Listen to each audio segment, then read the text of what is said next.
The Bengal monitor, Varanus bengalensis, or the common Indian monitor, is a monitor lizard found widely distributed over the Indian subcontinent, as well as parts of Southeast Asia and West Asia. This large lizard is mainly terrestrial and found on agricultural lands, and its length can range up to 61 to 175 centimeters.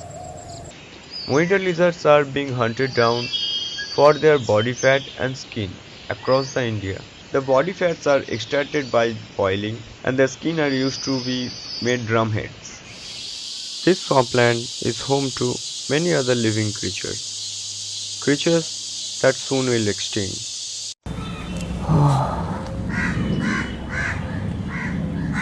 Ragazzi, facciamo